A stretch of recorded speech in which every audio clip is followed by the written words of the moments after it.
Admiral stood on the bridge of his massive warship and watched the small blue planet through the viewing screen. Earth looked peaceful from this distance. Too peaceful for a world that was about to change forever. The Empire had conquered 847 star systems.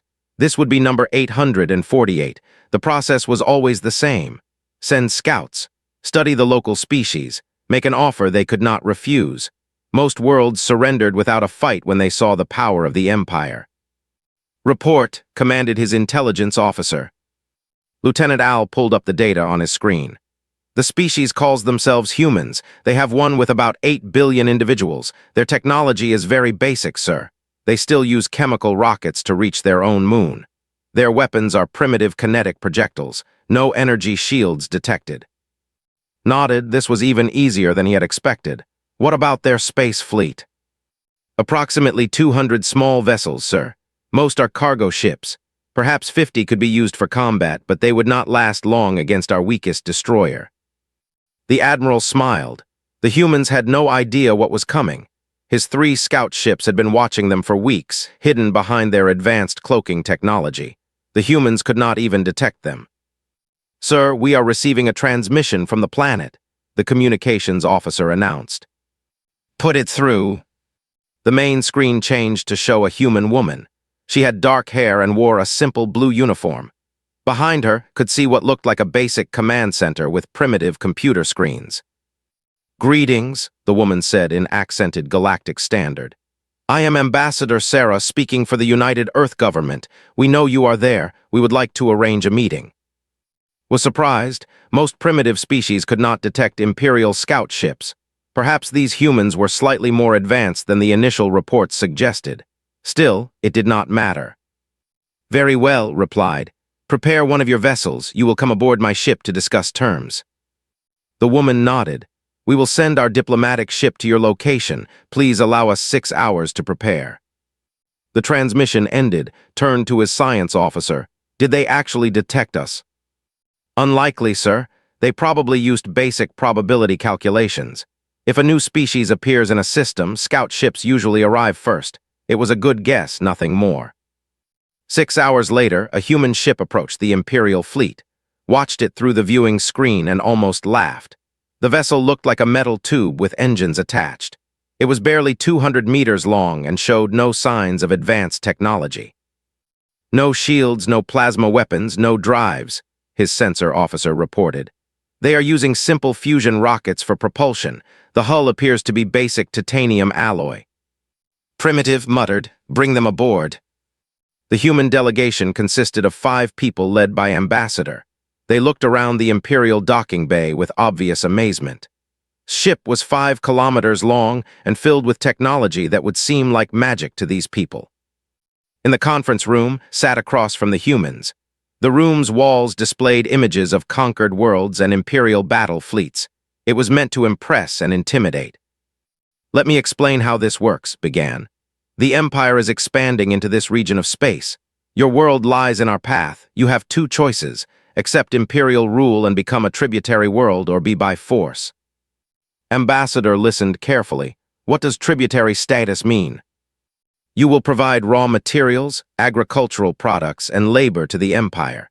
In return, we will protect you from other hostile species and allow you to maintain your basic civilization." "And if we refuse?" Gestured to the wall displays. "Then we destroy your military forces, occupy your planet, and take what we need anyway. The choice is yours, but the outcome is the same." The other humans looked worried, but Ambassador remained calm. "We would need time to discuss this with our government." "Of course, you have 30 standard galactic days to decide. I will leave one of my destroyers in your system as a reminder of Imperial power." After the humans left, called his senior officers together. "Assessment," he asked. "Complete technological inferiority," replied his science officer. "Their ship barely qualifies as spacefaring, no weapons that could threaten even our smallest escort vessel. Their population, large but poorly organized, multiple competing governments until recently. They only unified when they detected our approach. Resistance capability." His military advisor shrugged. "Minimal. Their largest weapons are nuclear missiles that our point defenses could intercept easily. Their ground forces use chemical projectile weapons. It would take perhaps 2 hours to defeat their entire military. Felt satisfied. The humans would surrender. They always did when faced with impossible odds. Why die for nothing? Sir, his communications officer interrupted. We are receiving transmissions from Earth. They appear to be discussing our offer. Let me hear. The intercepted communications painted a picture of panic and confusion. Human leaders argued about whether to fight or surrender. Some wanted to evacuate their population to other planets. Others spoke of hiding in underground bunkers. They have nowhere to run, observed. This is their only world. What the intercepted communications did not reveal was more interesting information. The humans were not panicking. They were buying time. Deep in the asteroid belt between Mars and Jupiter, construction crews worked around the clock on projects that Imperial sensors could not detect. Positioned his destroyer at the edge of the solar system and departed with his main fleet. He would return in 30 days for the humans' answer. In his experience, the waiting period usually convinced stubborn species to see reason. The destroyer captain-commander settled in for a boring month of watching a primitive world prepare for surrender. His ship's sensors continued to monitor human activities. They detected the expected signs of a civilization preparing for conquest. Ships moving between planets. Military forces gathering at key locations. Nothing that concerned a destroyer captain. What the sensors did not detect was far more significant than anything they could see. As the days passed, human transmissions grew more desperate. They spoke of last stands and heroic sacrifices. Commander felt almost sorry for them. They had no idea how outmatched they were. The 30-day deadline approached. Soon, Admiral would return with a full battle fleet to accept humanity's surrender. The humans would join the Empire, willingly or not. But the humans had been busy during those 30 days. Very busy indeed. Captain floated in the zero gravity of the construction bay, watching thousands of workers complete the final preparations. Around her, the interior of Ceres hummed with activity that no Imperial sensor could detect. 15 years ago, when Earth's deep space telescopes first spotted scout probes at the edge of the solar system, humanity had begun the most ambitious project in their history. They had hollowed out the largest asteroid in their system and turned it into something the galaxy had never seen. Status report, requested through her communication implant. Weapons systems at full capacity, reported her tactical officer, Commander James Park. All fighter squadrons ready for deployment, stealth generators operating at maximum efficiency. Nodded and activated her personal thrusters to move toward the command center. The Prometheus was not just a ship. It was a floating city, 412 kilometers long and 80 kilometers wide. Its exterior still looked exactly like the asteroid Ceres. Imperial sensors detected nothing unusual. The deception had taken decades to perfect. Earth scientists had studied every piece of technology they could intercept. They learned how Imperial sensors worked and built countermeasures. The stealth system did not make the ship invisible. Instead, it made the ship look like exactly what it was supposed to be, a large space rock. Captain, called Dr. Lisa Reeves from the research station. The neural interface pilots are ready for final testing. Smiled grimly. This was humanity's secret weapon, something the Empire had never encountered. Other species in the galaxy had tried to merge biological consciousness with artificial intelligence. Most had failed. Those who succeeded had often lost their essential humanity in the process. Earth had found a different path. Instead of replacing human consciousness with machine thinking, they had learned to enhance human capabilities. Pilots could interface directly with their fighters while remaining completely human. The combination of biological creativity and electronic processing speed created something new. Run the test, ordered. In the fighter bay, Lieutenant settled into his cockpit. The neural interface felt natural now, like extending his thoughts into the ship's systems. He could sense every component, every weapon, every defensive system as if they were part of his own body. Neural link established, he reported, all systems responding normally. Through the link, could process tactical information faster than any biological brain. He could react to threats in microseconds while maintaining human intuition and adaptability. The combination made him deadlier than any pilot the Empire had ever faced. Meanwhile, on Earth's surface, Admiral Sarah Wilson coordinated the visible fleet preparations. The ships gathering near Earth were real, but they were not humanity's primary defense. They were actors in an elaborate performance designed to convince the Empire that Earth was doing exactly what conquered worlds always did, preparing for a hopeless last stand. "Remember," Admiral Wilson told her fleet commanders, "you need to look desperate but determined. The Imperials expect us to fight uselessly and die heroically. Give them what they expect to see." The human fleet consisted of destroyers and cruisers using conventional technology. Their weapons were kinetic projectiles and basic energy systems. Their shields were standard electromagnetic barriers. To Imperial observers, they represented the absolute best that primitive Earth could manage. What Imperial observers did not know was that these ships carried something special: quantum communication arrays that connected them directly to the Prometheus. When the battle began, they would coordinate perfectly with the hidden. Commander aboard the Imperial destroyer continued his routine monitoring.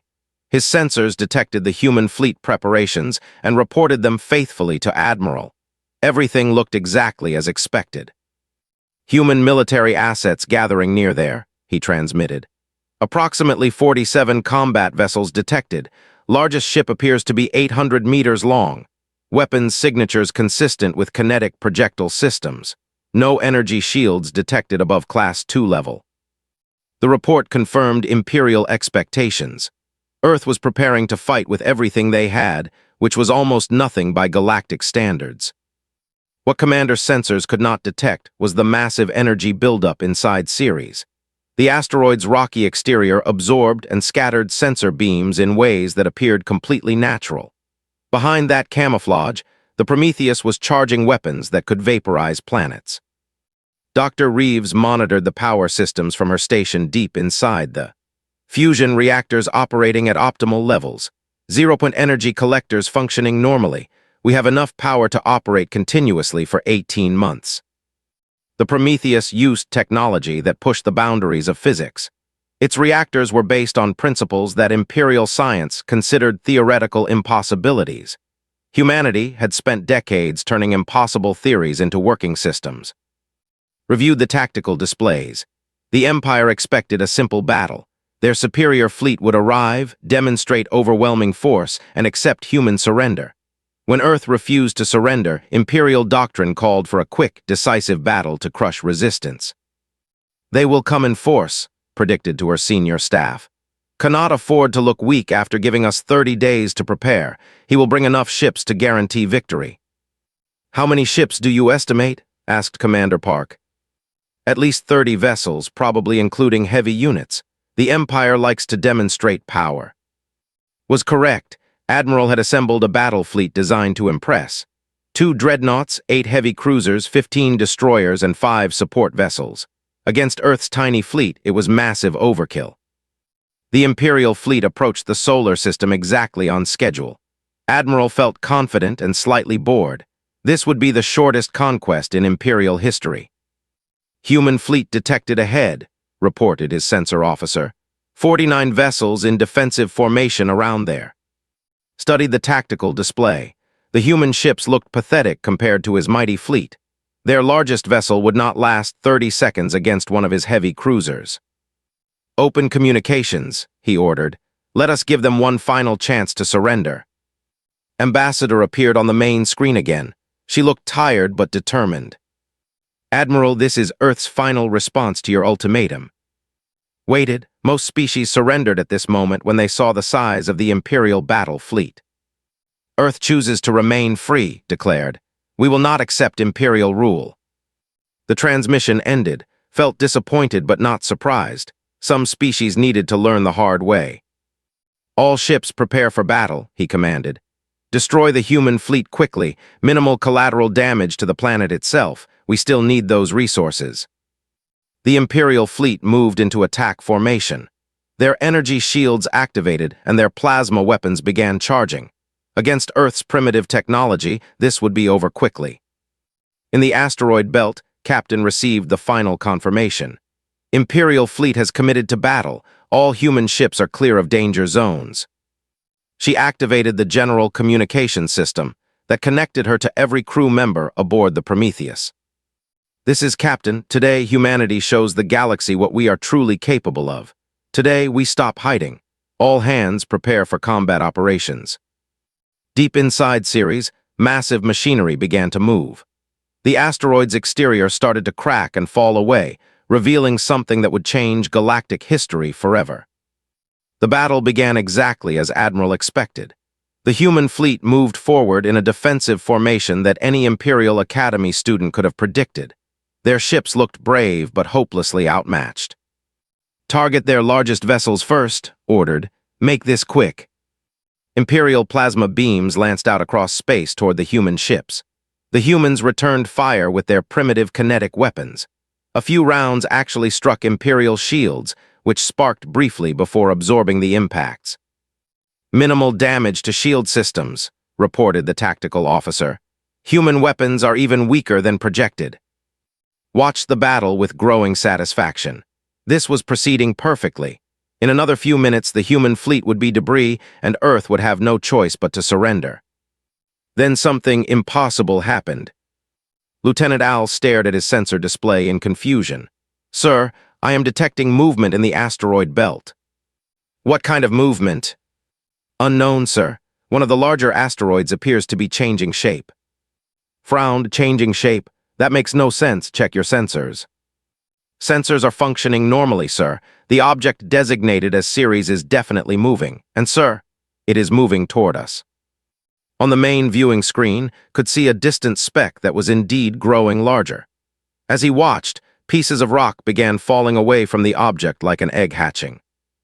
"Sir," the tactical officer's voice cracked with disbelief, "I am reading massive energy signatures from that object, power levels that should not be possible." What emerged from the rocky shell of Ceres was beyond anything in Imperial experience. The Prometheus revealed itself in all its terrifying glory. 400 kilometers of advanced human engineering, powered by energy sources that made Imperial reactors look like campfires. "By the void," whispered Commander from his destroyer.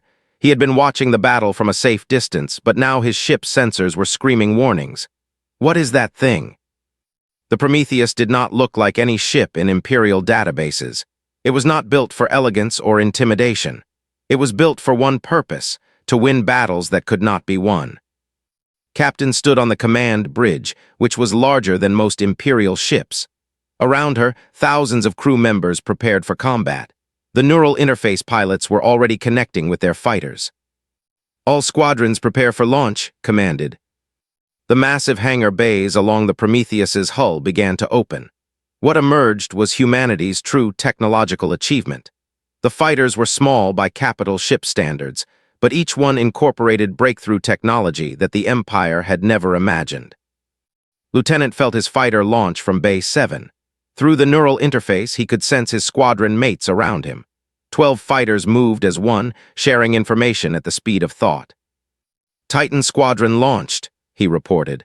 "Beginning attack run on Imperial heavy cruiser designated Target Alpha."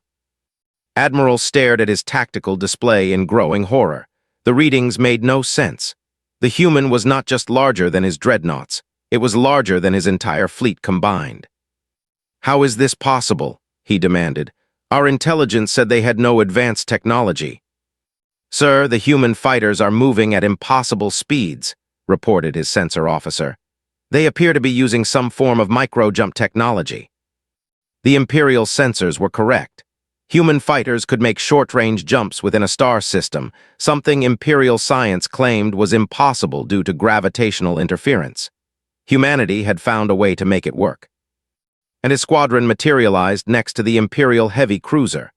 Their target's shields were designed to stop large projectiles and energy beams, not precision strikes from weapons that could phase in and out of normal space. "Target acquired," reported through the neural link. "Initiating precision strike." The human fighters did not try to destroy the Imperial ship. Instead, they targeted specific systems with surgical accuracy. Weapons arrays, sensor nodes, communication equipment, and shield generators.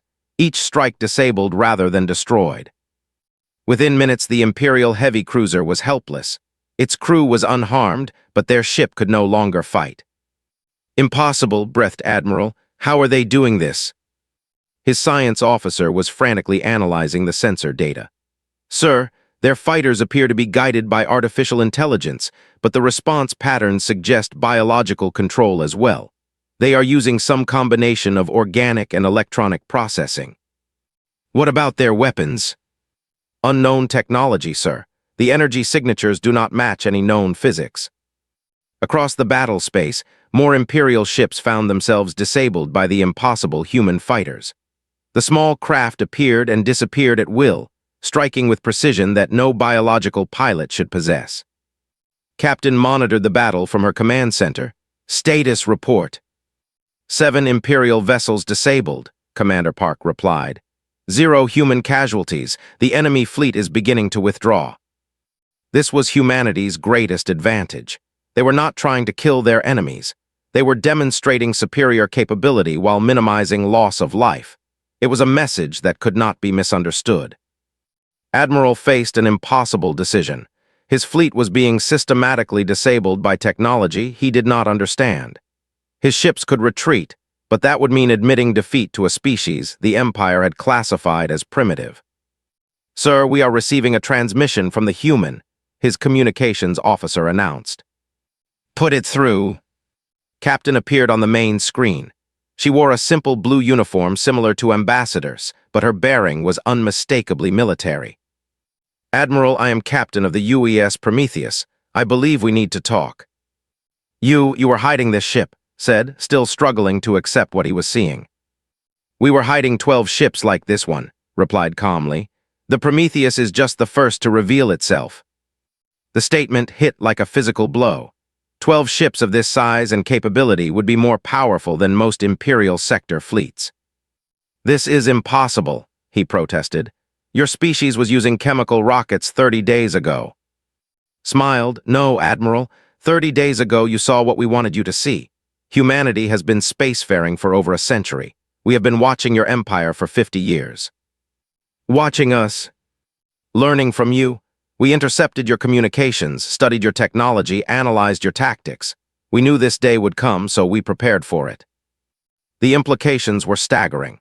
While the Empire had assumed it was dealing with a primitive species, humanity had been conducting an intelligence operation that spanned decades.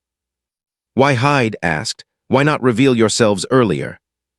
Because we needed time to build these ships. We needed time to develop technology that could protect our world, and we needed you to underestimate us. Gestured toward the tactical display visible behind her. Your fleet has 2 choices, Admiral.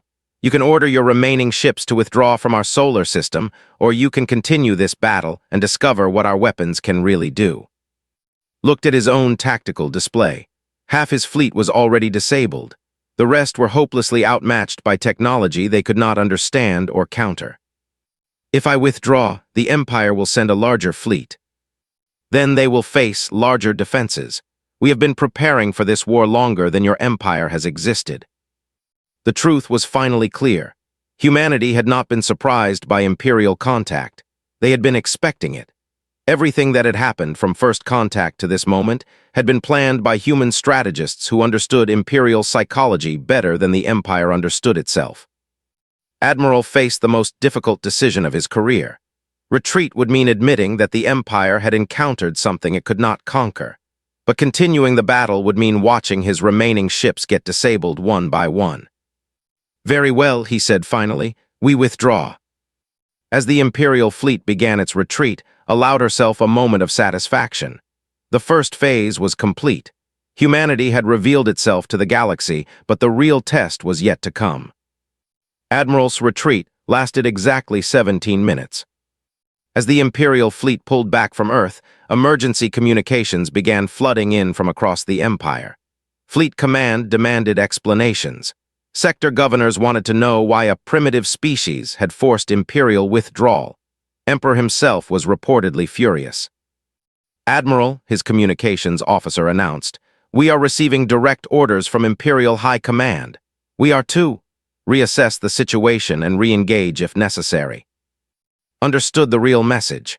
The Empire could not afford to let news spread that humans had defeated an Imperial fleet. If other species learned that the Empire could be beaten, rebellions would follow.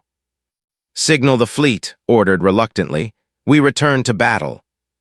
On the Prometheus, Captain had expected this development. Human intelligence had studied imperial politics for decades. She knew that retreat was impossible for an empire built on the myth of invincibility. "Imperial fleet is reversing course," Commander Park reported. "They will be back in weapons range in 30 minutes. Nodded. "Very well. It seems they need a more complete demonstration. Activate Protocol 7. Protocol 7 was humanity's full combat capability. The first engagement had been a gentle warning. What followed would be in why humans had become the galaxy's apex predators. Lieutenant and his squadron received new orders through the neural link. "All fighters, engage unrestricted combat protocols, target priority, complete mission disable of all Imperial vessels."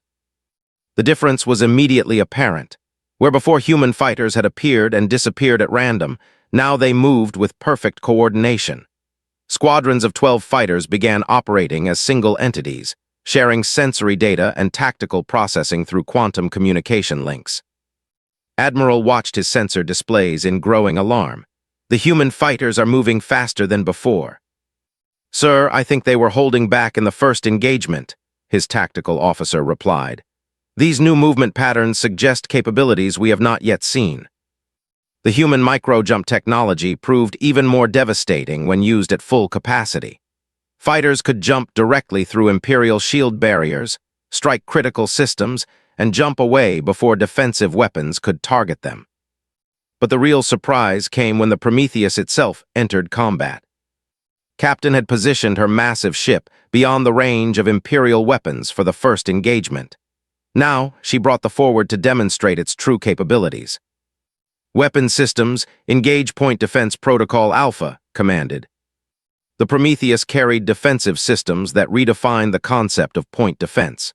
Instead of trying to destroy incoming projectiles with their own weapons, human technology intercepted and analyzed every incoming threat, then generated precise countermeasures. Imperial plasma beams struck adaptive shielding that learned their frequency patterns and neutralized them within microseconds. Kinetic projectiles met precision energy pulses that vaporized them completely.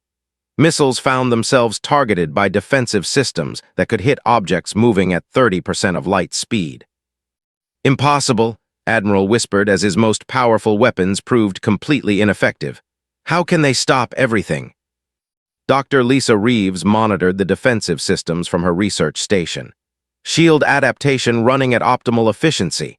Point defense intercepting 99.8% of incoming fire. Power consumption minimal. The secret was in the processing speed.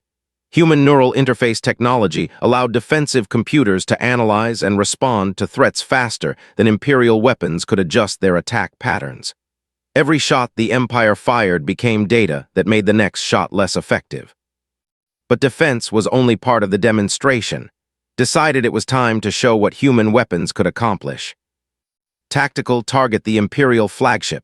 Precision strike on their main weapons array only. "Target locked, Captain." The Prometheus fired a single beam of focused energy. It was not the massive plasma cannon that Imperial dreadnoughts used. It was something far more sophisticated, a coherent particle stream that could cut through any known material with surgical precision.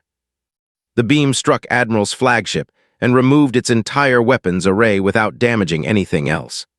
The cut was so precise that the hull sealed itself automatically, preventing atmosphere loss. "Sir," his damage control officer reported in amazement, "weapons systems are completely gone, but we have no hull breaches. How did they do that?" Had no answer. His ship had been disarmed by technology that could cut through Imperial armor like it did not exist, yet his crew remained completely safe. The demonstration continued across the entire Imperial fleet. One by one, every ship found its weapons systems precisely removed by beams that could strike from distances Imperial sensors could barely detect. Lieutenant Commander Sarah monitored the battle from the Prometheus's sensor center. "All Imperial vessels have been disarmed, Captain. Fleet capability reduced to 0. No Imperial casualties detected." This was the message humanity wanted to send. They possessed technology that could destroy the entire Imperial fleet in minutes, but they chose to demonstrate restraint. It was a display of power that was somehow more intimidating than simple destruction. Admiral found himself commanding a fleet of helpless ships. His vessels could still move, their life support still functioned, but they could no longer fight. The humans had achieved total victory without killing a single Imperial citizen. Captain transmitted, "What do you want?" Appeared on his screen again. "I want you to understand something, Admiral. This was not a battle. This was a demonstration. You have seen one human operating at partial capacity. We have 11 more ships like this one, each equipped with different technologies." "What technologies?" Smiled. "The Prometheus specializes in precision combat and defensive systems. The Hermes focuses on stealth and reconnaissance. The Ares is designed for planetary assault. The Zeus carries weapons that could crack a planet's crust." Each ship name sent chills down spine. Humanity had not built just one impossible vessel. They had constructed an entire fleet of specialized warships, each one representing a different approach to combat. "Why show us this?" he asked. "Because the Empire needs to understand what it would face if it tried to conquer Earth by force. Your intelligence reports said we were primitive. Your tactics assumed we would fight like every other species you have conquered. Both assumptions were wrong." Gestured to something off-screen. "We have been studying your empire for 50 years, Admiral. We know how you think, how you fight, and how you govern. We have prepared specific responses to every strategy in your military doctrine." The implications were staggering. Humanity had not merely hidden their technology. They had conducted the most comprehensive intelligence operation in galactic history, learning everything about their potential enemy while revealing nothing about themselves. "Sir," his science officer whispered, "if they have been watching us for 50 years, they know everything about our technology, our tactics, our capabilities." "But we know almost nothing about theirs," completed the thought. Heard the exchange through intercepted communications. "Your science officer is correct. This entire engagement has been fought using our oldest and most basic military technology. Our developments remain completely classified." "What are you saying?" "I am saying that if the Empire declares war on humanity, you will face weapons and tactics that you cannot imagine or prepare for. We have had 5 decades to study your weaknesses and develop countermeasures for your strengths." Captain paused to let that sink in. "However, we prefer peace to war. We are prepared to discuss alternatives to conquest." For the first time since the battle began, Admiral felt a spark of hope. "What alternatives?" "Return to your empire, Admiral. Tell them what you have seen here. Tell them that Earth is not a primitive world to be conquered, but a potential ally with capabilities that could benefit both our civilizations." His tone became more formal. "Humanity makes this offer once. We will establish diplomatic relations with the Empire as equal partners. We will share some of our less sensitive technologies in exchange for peaceful coexistence and trade agreements." "And if the Empire refuses?" His expression hardened. "Then the Empire will discover what our military is really capable of. Today you have seen our restraint, Admiral. You do not want to see our full potential." Admiral looked around his bridge at officers who had lost all confidence in Imperial superiority. Everything they thought they knew about galactic politics had changed in the space of a few hours. "I will deliver your message," he said finally. "Thank you, Admiral. Your ship's weapons will remain offline until you leave our solar system. Once you are beyond the outer planets, we will restore your systems. We trust you understand that this is a precautionary measure." As the Imperial fleet limped toward the edge of the solar system, Admiral began composing the most difficult report in Imperial history. How do you tell an empire that it had encountered something it could not conquer? Behind them, the Prometheus maintained its position, a 400-kilometer reminder that the galaxy had a new player, and that player rewrote all the rules. Emperor read Admiral's report 3 times before he could accept what it said. The throne room of the Imperial Palace had seen the reports of countless conquests over 8 centuries. Never had it received a report of defeat. 12, the Emperor repeated slowly. Each one larger than our dreadnoughts, hidden inside asteroids for 50 years. "Yes, Your Majesty," confirmed via hologram transmission. "The humans call them the Guardian Fleet. They were specifically designed to defend against Imperial invasion." The Emperor turned to his senior advisors. Fleet Admiral Hun, commander of all Imperial military forces, looked deeply troubled. "How is this possible?" Hun demanded. "Our intelligence networks span the entire galaxy. How did we miss a military buildup of this magnitude?" "Because they made us miss it," replied. "The humans deliberately fed us information that made them appear primitive. Every signal we intercepted, every observation we made, was part of an elaborate deception." Science Advisor studied the technical data with growing amazement. "Your Majesty, these energy readings suggest technology that should not exist. Their weapons operate on principles we consider theoretical impossibilities." "Are they more advanced than us?" "Not necessarily more advanced, differently advanced. They approached physics from angles we never considered. While we perfected plasma weapons and drives, they developed precision-cutting tools and micro-jump technology." The Emperor stood and walked to the great window that overlooked the imperial capital. Below, millions of citizens went about their daily lives, unaware that their empire's invincibility had been shattered by a species they had never heard of. "What do they want?" he asked finally. "Equal partnership," answered. "They offer diplomatic relations and limited technology sharing in exchange for peaceful coexistence." Limited technology sharing. They specifically mentioned medical advances, agricultural improvements, and clean energy systems. Nothing military. Fleet Admiral Hun scowled. "They defeated our fleet and now they offer us charity." "No," corrected. "They demonstrated overwhelming superiority and now they offer us mutual benefit. There is a significant difference." The Emperor considered the options. War with humanity would mean facing an enemy that had spent 5 decades preparing specifically for that war.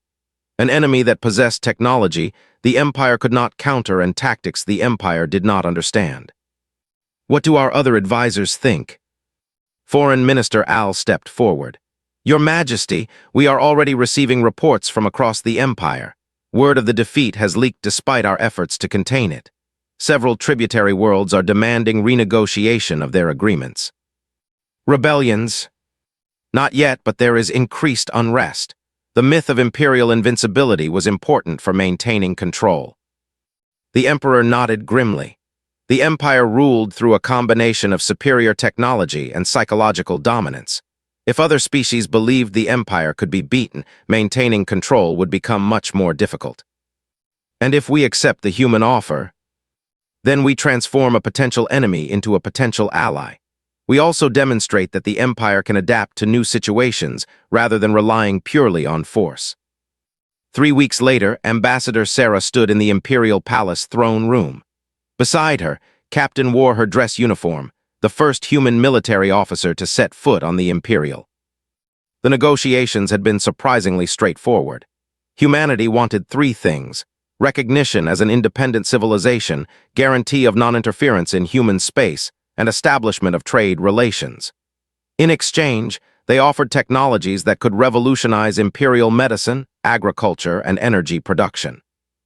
"The Terran Confederation accepts these terms," Ambassador declared formally.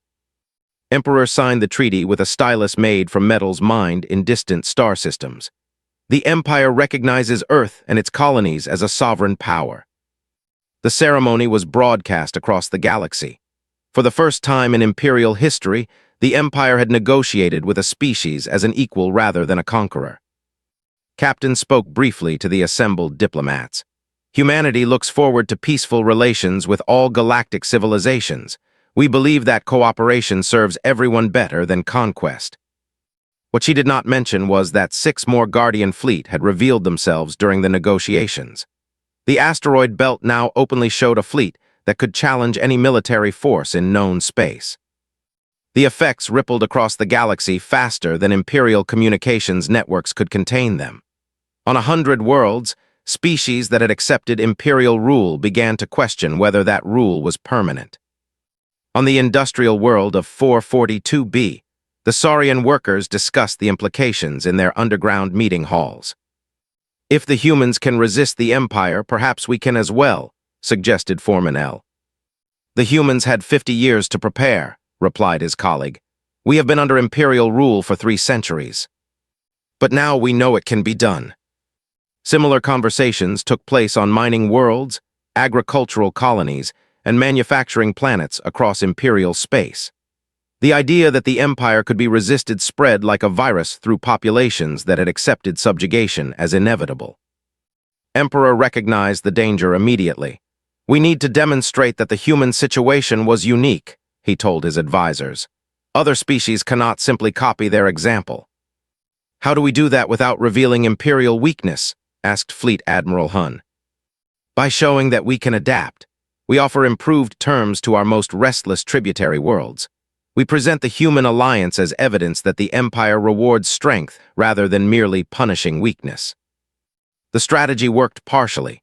Some worlds accepted improved tributary agreements. Others demanded greater concessions. A few declared independence outright, forcing the Empire to decide between costly military campaigns and accepting reduced control. On Earth, Captain monitored galactic politics from the command center of the Prometheus. The asteroid now flew openly through the solar system, no longer disguised as a space rock. "Status report on Imperial responses," she requested. Commander Park consulted his displays. 17 worlds have declared independence. 23 others have renegotiated their tributary agreements for better terms. The Empire appears to be adapting to the new situation. "Any signs of military buildup aimed at us?" "None detected. Imperial fleet deployments suggest they are focusing on internal stability rather than external conquest." Nodded with satisfaction. This had been humanity's goal from the beginning, not to destroy the Empire, but to force it to change its behavior. An empire that ruled through cooperation rather than conquest would be better for everyone. Dr. Reeves entered the command center with a data tablet. "Captain, we have received technology sharing requests from 47 different species. Apparently, word has spread about our medical and energy advances." "Approved requests. We are sharing basic medical technologies with species that demonstrate peaceful intentions. The agricultural improvements are going to worlds that commit to feeding their entire populations adequately." This too had been part of the plan. Humanity could not change galactic civilization through military power alone, but by offering beneficial technologies to species that embraced cooperation, they could incentivize peaceful behavior. 6 months after the battle, Ambassador received an unexpected visitor on Earth. Emperor himself arrived for the first state visit in Imperial history. "Your world is remarkable," the Emperor observed as he toured Earth cities. "Your people seem content despite having no conquered territories to provide them with resources." "We learned long ago that cooperation produces more wealth than conquest," Ambassador replied. "Our colonies are partners, not subjects. Our trade relationships benefit both sides." "And your military exists to defend our way of life, not to impose it on others." The Emperor considered this. The Empire has ruled for 8 centuries through strength, but perhaps strength has many definitions. During his visit, the Emperor saw human cities that thrived without slave labor, human colonies that contributed willingly to the common good, and human technologies that solved problems rather than creating them. "I propose an expansion of our agreement," he announced on his final day. "The Empire would like to adopt some human governmental and economic principles on a trial basis." Ambassador smiled. "We would be happy to provide advisors and assistance." 1 year later, Captain stood on the observation deck of the Prometheus, watching Earth rotate slowly below. The planet looked peaceful, but she knew that appearance was carefully maintained. The Guardian fleet had expanded to 20 ships, each one incorporating lessons learned from the encounter with the Empire. Humanity had revealed itself to the galaxy, but it remained prepared for whatever challenges that revelation might bring. "Captain," Commander Park approached with a communication pad, "we have received contact from the Republic. They are requesting assistance with a territorial dispute against the hegemony." Considered the request. They were a peaceful species being pressured by aggressive neighbors, exactly the kind of situation where human intervention might be beneficial. "Prepare a diplomatic mission," she decided. "We will offer mediation services." "And if the hegemony refuses mediation?" Smiled grimly. "Then they will learn what the Empire learned. Humanity protects those who cannot protect themselves." As the Prometheus began its journey toward the system, reflected on how much had changed. A year ago, humanity had been hiding in the shadows, preparing for a war they hoped would never come. Now they were emerging as a galactic power dedicated to promoting peace through strength. The Empire had wanted to conquer Earth. Instead, Earth had conquered the Empire's hearts and minds, proving that there was a better way to build a galactic civilization. It was, thought, a very human solution to the problem of cosmic politics.